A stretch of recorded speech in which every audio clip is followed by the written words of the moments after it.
جب انہوں نے بچے کو دیکھا کہ پیاس کے مارے تڑپ رہا ہے تو وہ قریب ہی صفا پہاڑی پر چڑھے کہ شاید کوئی انسان نظر آ جائے اس سے پانی مانگ لے، لیکن کوئی دکھائی نہیں دیا۔ پھر وہاں سے اتری اور نیچے کی جگہ سے ہوتی ہوئی مروہ پہاڑ پر چڑھی، وہاں بھی ادھر ادھر دیکھا لیکن کوئی انسان نظر نہیں آیا۔ انہوں نے اسی طرح 7 چکر لگائے۔ حضرت عبداللہ ابن عباس رضی اللہ عنہ فرماتے ہیں یہی ہاجرہ علیہ السلام کا 7 چکر لگانا صفا و مروہ کی سعی ہے۔ 7ویں چکر پر جب حضرت ہاجرہ علیہ السلام مروہ پر چڑھی تو ایک آواز سنی تو آپ علیہ السلام نے عرض کیا، اے اللہ کے بندے، میں نے تمہاری آواز تو سنی ہے، کیا تم ہماری کچھ مدد کر سکتے ہو؟ آپ علیہ السلام نے دیکھا کہ جہاں اس وقت زمزم کا کنواں ہے وہاں اللہ کے فرشتے حضرت جبرائیل علیہ السلام نے اپنے پر مار کر زمین کھود ڈالی اور وہاں سے پانی نکل آیا۔ حضرت ہاجرہ علیہ السلام اس پانی کے چاروں طرف حوض کی طرح منڈیر بنانے لگی۔ آپ اس پانی سے جیسے ہی ہاتھ میں کچھ پانی لیتے تو وہ چشمہ خوب جوش مارتا۔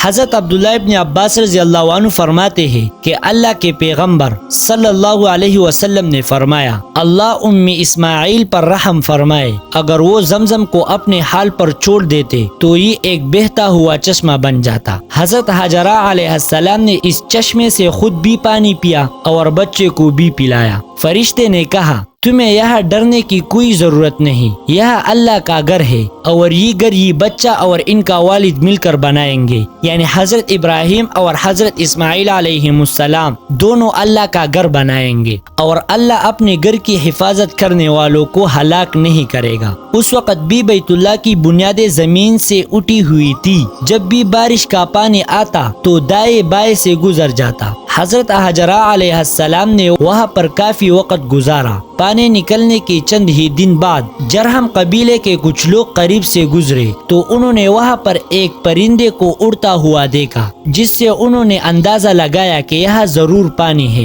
جس پر پرندہ گھوم رہا ہے۔ انہوں نے اپنے 2 آدمی معلومات کرنے کے لیے بھیجے۔ ان دونوں نے آ کر پانی دیکھا اور پھر اپنے قافلے کے پاس جا کر انہیں بتایا کہ واقعی یہاں پانی موجود ہے۔ وہ لوگ بھی پانی کے پاس آئے تو دیکھا کہ حضرت ہاجرہ علیہ السلام بیٹھی ہوئی ہے۔ انہوں نے حضرت ہاجرہ علیہ السلام سے یہاں رہائش اختیار کرنے کی اجازت مانگی۔ حضرت ہاجرہ علیہ السلام نے انہیں اس شرط پر اجازت دے دی کہ اس پانی پر تمہارا کوئی حق نہیں ہوگا۔ ان لوگوں نے حضرت ہاجرہ علیہ السلام کی یہ شرط قبول کر لی اور وہاں مستقل رہائش اختیار کر لی اور اپنی بیوی بچوں کو بھی وہی پر بلایا۔ حضرت ابراہیم علیہ السلام کو بڑھاپی کی حالت میں دعا مانگنے پر اللہ تعالیٰ نے ایک اچھا بیٹا حضرت اسماعیل علیہ السلام عطا فرمایا۔ جب حضرت اسماعیل علیہ السلام کچھ بڑے ہوئے تو اللہ تعالیٰ نے بطور امتحان حضرت ابراہیم علیہ السلام کو بذریعہ خواب اپنا بیٹا قربان کرنے کا حکم دیا۔ حضرت ابراہیم علیہ السلام نے اپنا یہ خواب بیٹے کے سامنے پیش کیا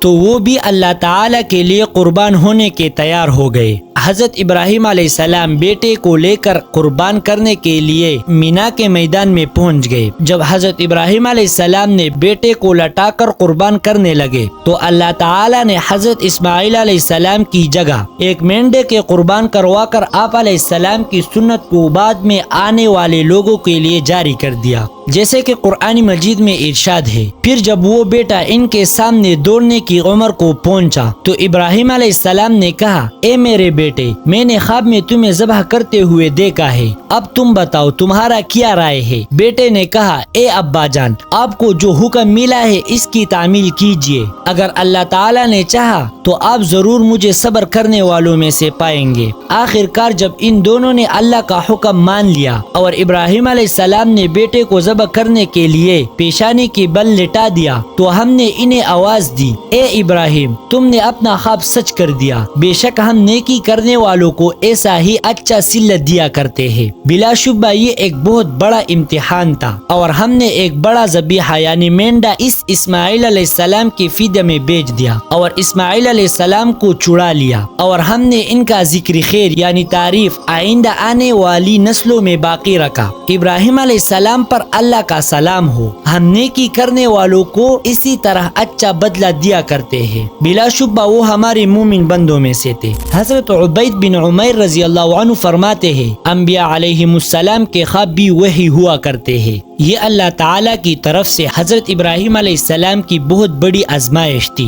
آپ علیہ السلام اس آزمائش میں کامیاب ہوئے، جس پر خوش ہو کر اللہ رب العزت نے آپ علیہ السلام پر خوب برکات کا نزول فرمایا اور آپ علیہ السلام کو مزید خوشخبریوں سے نوازا۔ تو اللہ تعالیٰ نے بطور انعام آپ علیہ السلام کو 100 سال کی عمر میں دوسرے بیٹے حضرت اسحاق علیہ السلام کی خوشخبری سنائی۔ حضرت اسماعیل علیہ السلام حضرت ہاجرہ علیہ السلام کی بطن سے پیدا ہوئے، تو آپ علیہ السلام کی دوسری بیوی سارہ علیہ السلام جو کہ بانجھ تھے، انہیں بھی اولاد کی خواہش ہوئی۔ جب اللہ تعالیٰ کی طرف سے بھیجے ہوئے فرشتے انسانی شکل میں بطور مہمان حضرت ابراہیم علیہ السلام کے پاس آئے تو آپ علیہ السلام نے ان کی مہمان نوازی کے طور پر ایک جانور ذبح کیا اور ان کے لیے کھانا تیار کیا، لیکن وہ چونکہ فرشتے تھے اس لیے انہوں نے کھانے کی طرف ہاتھ نہ بڑھایا۔ تو آپ علیہ السلام کو ان کی طرف سے کچھ ڈر لگا۔ انہوں نے آپ علیہ السلام سے کہا کہ آپ خوف نہ کیجیے، ہم تو آپ کے پاس اسحاق اور یعقوب علیہ السلام کی خوشخبری لے کر آئے ہیں۔ جب فرشتوں نے بیٹے حضرت اسحاق علیہ السلام کی خوشخبری سنائی تو آپ علیہ السلام کی بیوی حضرت سارہ علیہ السلام کو بڑا تعجب ہوا،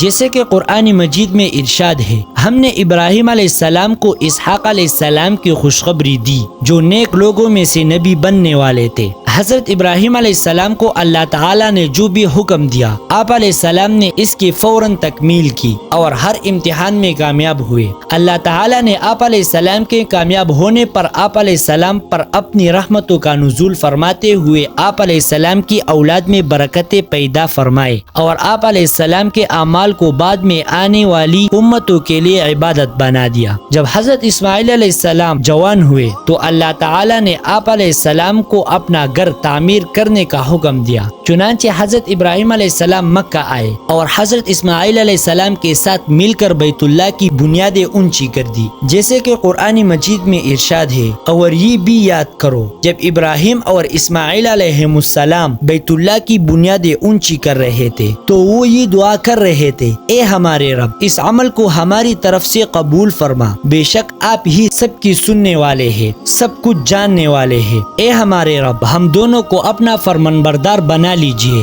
اور ہماری اولاد میں سے بھی ایک جماعت کو اپنا فرمانبردار بنا لیجئے اور ہمیں اپنی عبادت کے طریقے سکھا دیجئے، ہمیں بخش دیجئے، بلا شبہ آپ ہی بخشنے والے بے حد رحم کرنے والے ہیں۔ جب تعمیر کرتے وقت دیواریں کچھ بلند ہوئی تو اللہ تعالیٰ نے جنت سے ایک پتھر حجر اسود نازل فرمایا اور حضرت ابراہیم علیہ السلام کو حکم دیا کہ اس کو بیت اللہ کی دیوار میں ایک کونے میں لگا دو، چنانچہ آپ علیہ السلام نے اسی طرح کیا۔